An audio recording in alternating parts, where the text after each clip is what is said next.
Assalamualaikum warahmatullahi wabarakatuh. Saya Salman Al-Farisi dengan NIM 200301174 dari kelompok 6 kewirausahaan akan mempresentasikan materi nomor 6 yang berjudul kepemimpinan dan pengambilan keputusan. Dalam sebuah organisasi pemerintah maupun organisasi swasta, pemimpin adalah merupakan orang yang memegang komando, sehingga karena organisasi itu akan melangkah tergantung pada pemimpin itu. Namun, demikian seorang pemimpin tidak akan mampu melaksanakan tugasnya hanya seorang diri saja. Oleh karena itu, harus bekerja sama dengan orang lain. Kepemimpinan dalam pengertian umum adalah menunjukkan proses kegiatan seseorang dalam memimpin, membina, membimbing, mempengaruhi, dan mengontrol pikiran, perasaan, atau tingkah laku orang lain.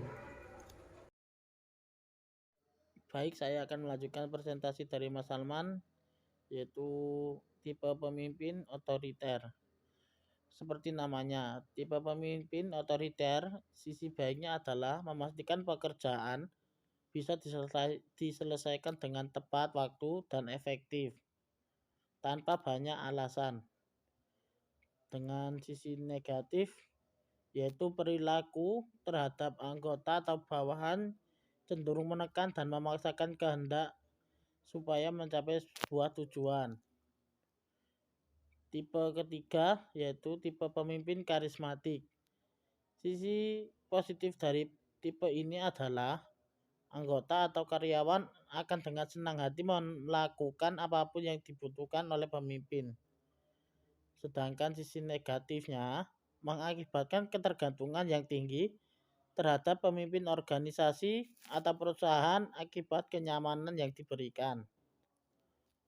Lalu tipe keempat adalah tipe pemimpin militeristik.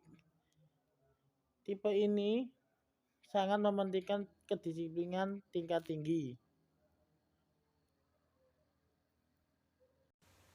Baik, nama saya Muhammad Syauki Amin. Saya akan melanjutkan presentasi dari Mas Dian. Ada tipe kepemimpinan yang dikenal dengan nama paternalistik.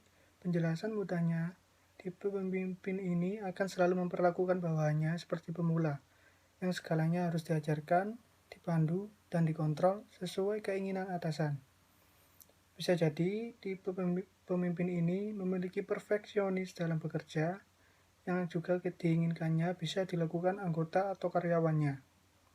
Kian, pengambilan keputusan adalah suatu pendekatan yang sistematis terhadap hakikat alternatif yang dihadapi dan diambil tindakan yang menurut perhitungan merupakan tindakan yang paling cepat. Keputusan lahir dari suatu proses, di mana di dalamnya terjadi diskusi yang intensif, saling tukar pikiran, dan brainstorming yang mendalam dengan analisis yang tajam. Oleh sebab itu, pengambilan keputusan sangat penting dalam pengelolaan dan merupakan tugas utama dari seorang pemimpin. Baik, jadi di sini saya akan menjelaskan tentang dasar pengambilan keputusan. Ada 5 di sini menurut J.R. Terry. Itu yang pertama itu ada intuisi. Intuisi itu proses bawah sadar maupun tidak sadar yang tercipta akibat pengalaman yang terseleksi. Jadi sifatnya dasar pengambilan keputusan intuisi ini memiliki sifat yang subjektif sehingga cepat terkena pengaruh. Yang kedua itu ada pengalaman.